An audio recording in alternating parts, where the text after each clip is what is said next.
First off, I want to say thank you so much for making time to do this at the request of your family. Since you're both vaccinated and I'm vaccinated, I have agreed to take off my mask so that you can see my mouth. Yes. So I want to thank you. Yeah. No problem. No, happy to do it. Yeah. We want to talk about the Tulsa Race Massacre. Yes, yes. And it's interesting because there's a lot of people who don't even know what happened that day. That's right. And we are blessed enough to be in your company for you all to teach us a little bit about what happened. Mother Fletcher, may I ask, what do you remember from that night? Remember the noise of guns shooting, people running and screaming, and noise from the air like an airplane, and just so many things. It was disturbing, you know, and fires burning and smelling smoke. And then we could hear someone going through the neighborhood that everybody should leave town, that they were killing all the black people. So, you know, that was frightening. So here.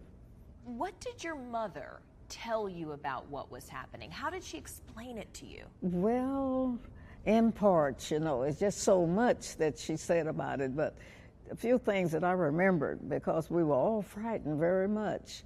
That meant everybody was in a hurry to get up and move and leave town, you know, to keep from being injured. So she was saying about how everybody was, I don't know who was doing all of this, but people were getting shot and beaten and you know, just rushed out of their homes, and so many things was happening to everybody that encourages all of us to follow suit with what they said.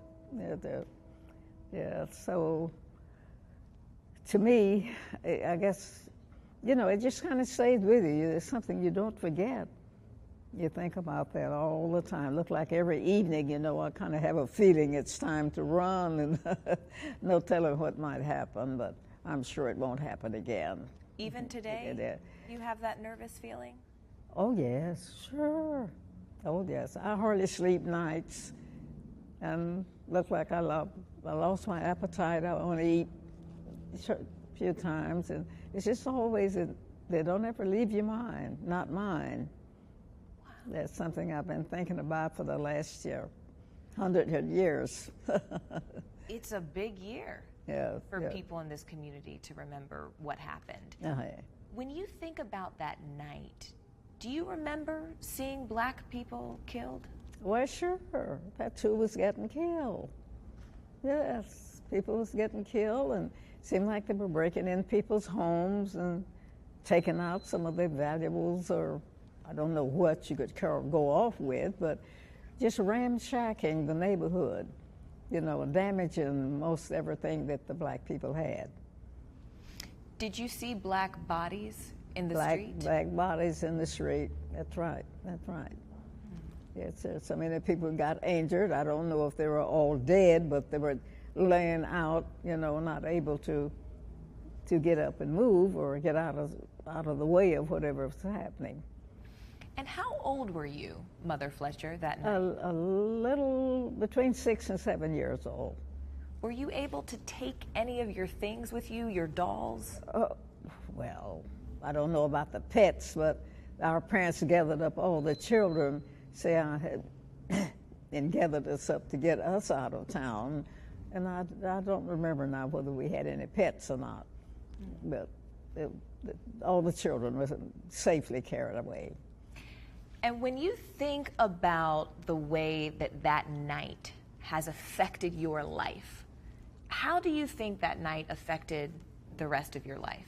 Oh, it does. I don't know, looked like I didn't get the education I should have had, and, you know, we just kind of sat back and had to start all over again about the parents making a living to raise their children and time to spend in going to school. So many years I didn't go to school a full term, so that I didn't get the education that I should have had, enough to make a decent living, like working and earning a big salary. So that. And when your family fled, where did they go? We left and went to a little town called Claremore, I think. Yeah. Do you think that the city should recompensate you for what you lost? Do you think the government should pay you back for what you lost? Yes, I do. Not only me, everyone I think that was injured during that time should receive something, including my family and others. Yes, I think so.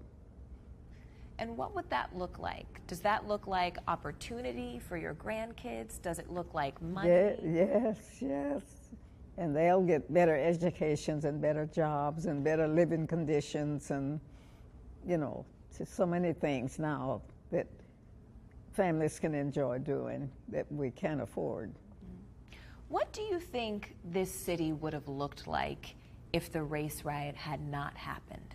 Oh, it would have been beautiful because the street there, speaking of Black Wall Street, everybody was proud of that. It had stores and churches and school.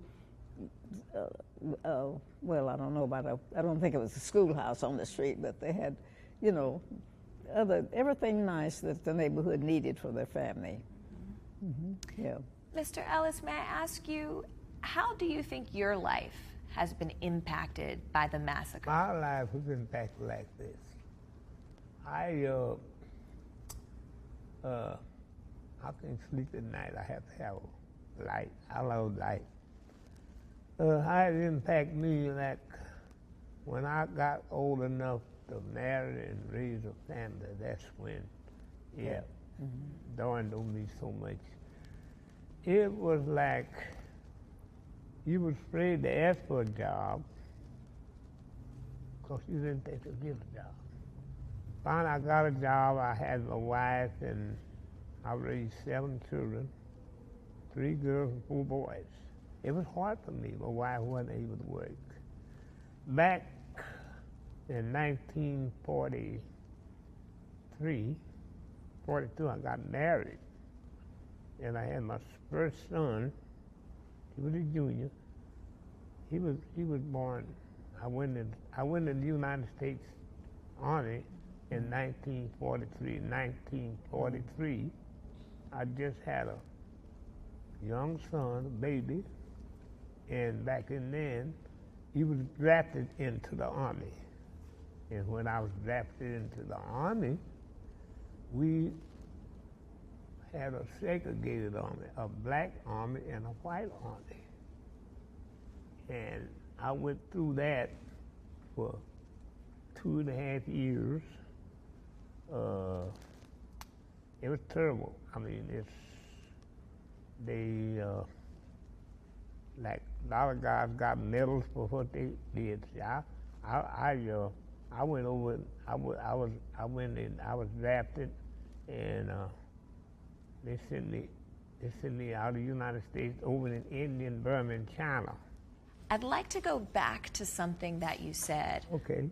You said, sir, that you still have nightmares. And Mother Fletcher, you said you have trouble sleeping. What are those nightmares about? What do you dream of? I dream of what my sister told me. I dream of all of what happened back in there. I wake up about 4 times a night. Some nights I'll say woke, say 30, 40 minutes before I lay back down. It sticks in my mind. And then, like I went to service, and same thing. I took my life. I put my life on the line for my country. And I was just looking to survive that. Lucky, just lucky. Lucky. And back in those days, black people, even in the, when I raised my family, we worked for, like, you work 10 hours a day for $1, maybe 12 hours a day. It wasn't fair. Wasn't fair. It wasn't fair.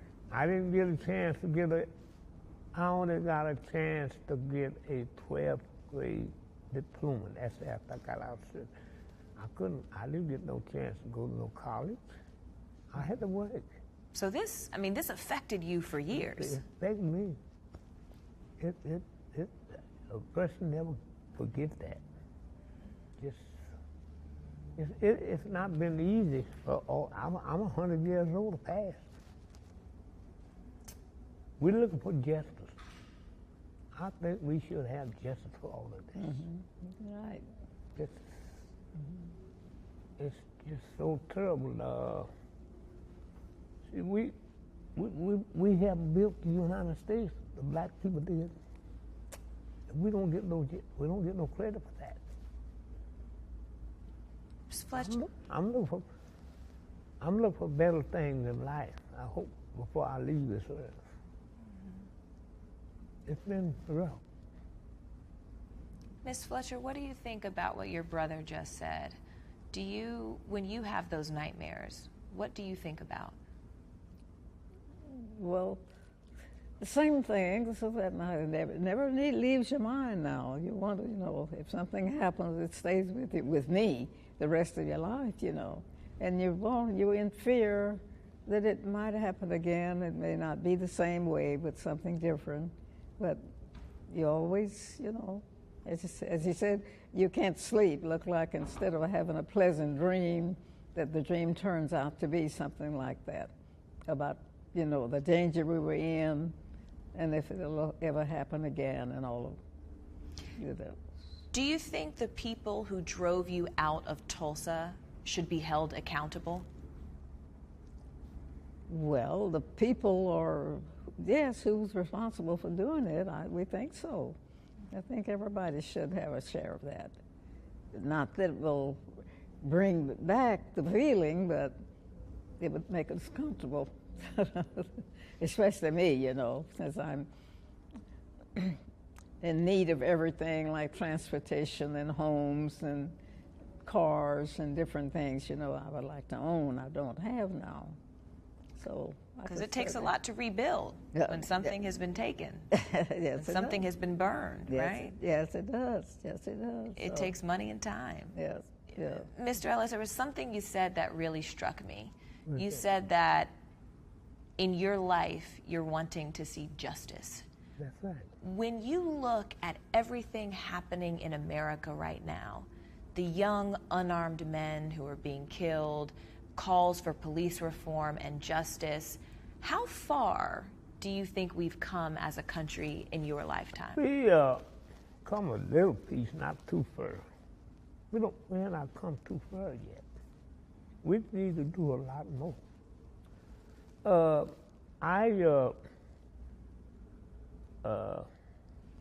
They have me on what they call a Facebook on for me, and the mayor, I have a certificate from the mayor for being a good citizen for dinner.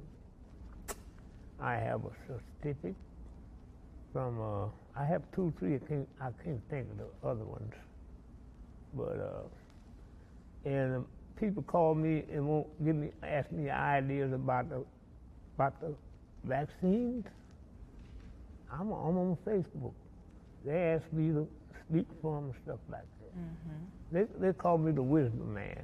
The wisdom man. That's what now, you do sound quite wise. And I have a lot of friends ask me questions and advices about what's happening right now. Say, Hughes, they come and say, well, what do you think about this? They call me up and ask me. I tell them, I think it should be something be done better than it is right now.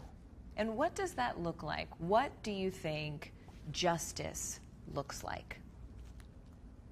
Well, I guess I don't have an answer for that. Okay.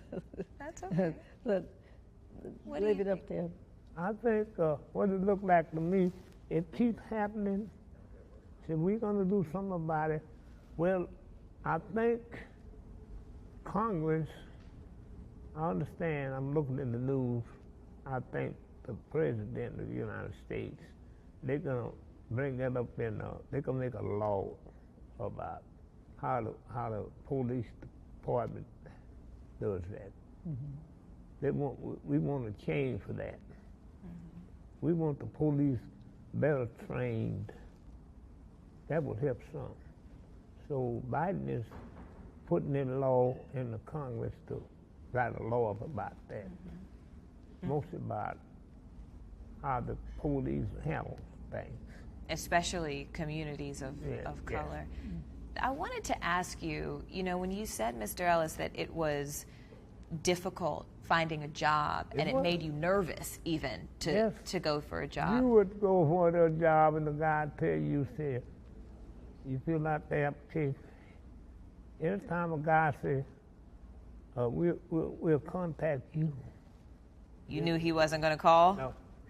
But what about, if you had seen Mother Fletcher, for example, you saw black bodies in the street, you heard gunshots, you saw white men holding guns, did it make you scared to interact with white people after that? Yes, really. Sure it does. I think if people are brave enough to do that once, they will do it again. So we fear that as we live from day to day. Do you still have hesitation around interacting with whites? Well, little things happen, that's not very pleasant, but we live with a lot of things like that. It seems like that it's the people of color that seems to be, kind of on the backside of everything. So that's the way we live. Yes, sir. You've seen so much in your lifetime. What a blessing to be here and to be able to learn from you. Do you have hope for the future? I do. Yeah, I have hope. Yes, sure. Yes, sir. Sometimes you have tears running. Beg your pardon? Sometimes tears be running. Sometimes it makes you cry? What makes you cry? When I was in the United States Army, when we get on a ship, the black soldiers put it in the bottom of the ship, in the hull. Mm-hmm. We go down on those steel ladders about 3 or 4, 5 down, and we had bunks in the hull of the ship. In the very bottom? The very bottom. And now, when you look to the future, what gives you hope? I hope that gets better. I understand. I talked to a lot of military young people, and they said it's getting a little better. I have friends, young people. I've seen young people kind of hang around me, and I give them a few things what happened back then. And they said it's getting a little better for black people to be in the United States Army. It's getting a little better. A little bit better. And Mother Fletcher, what about you? What gives you hope for the future?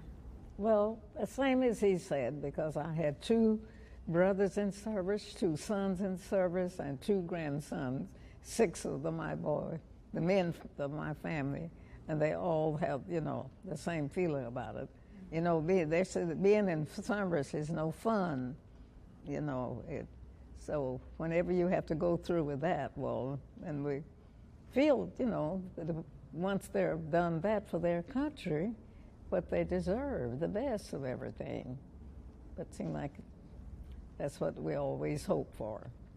Last question. You all have begun this litigation.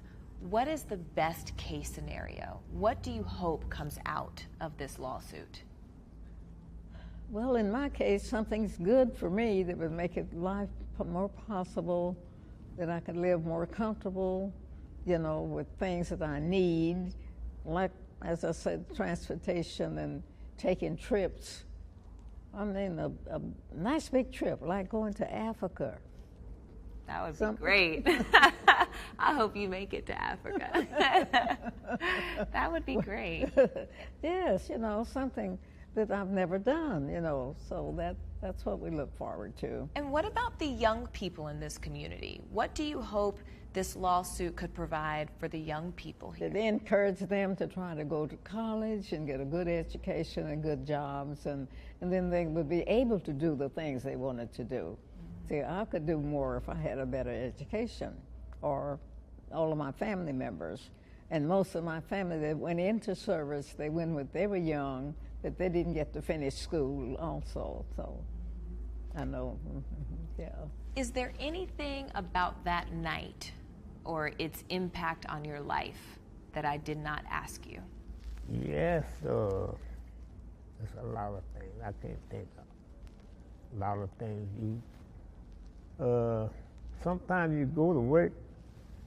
When I was in the service, they select me for guard duty. I had to set up the whole perimeter. And on that job, you'd be standing there. And you had to check on all your guys. Mm-hmm. And you could have got shot. You're in the middle of the country. You could have got killed there. Just love it. God will be with you. Just love it. Lucky and blessed. Yes, blessed. Mm-hmm. It's scary. I can only imagine. You don't go to sleep at night. I can only imagine. And Mother Fletcher, what about you? Is there anything about that night that you'd like to share that I didn't ask? Well, it's so much that I really don't like to talk about it, you know. And so, but every once in a while we get into a deep conversation. Think about it, it haven't been published enough. So many people don't even know about it. You know, we're talking about this year of the 100-year celebration. Well, some people are wondering what and why. So I think if it was published more, like in a book or on the news or a day to celebrate, well, that would help a lot. What do you think, for people who don't know what the Tulsa Massacre was, what do you think is the most important thing they should know? Well, everything that happened then, if it could be published, you know, that would let people know that how things went and how to fear if it ever happens again. Are you worried about something like this happening again? Sure. It's really, yeah. You worry that another massacre could happen? Sure, I think it could. It may not be for the same reason, but you know, things can happen. I mean, just like the virus we have going now, you know, well, that was something we wish could have been avoided, but we have to suffer through that. So it's the way I feel about it. Hey, thanks for watching our YouTube channel. Find your favorite recipes, celebrity interviews, uplifting stories, shop our favorite deals, and so much more with the Today app. Download it now.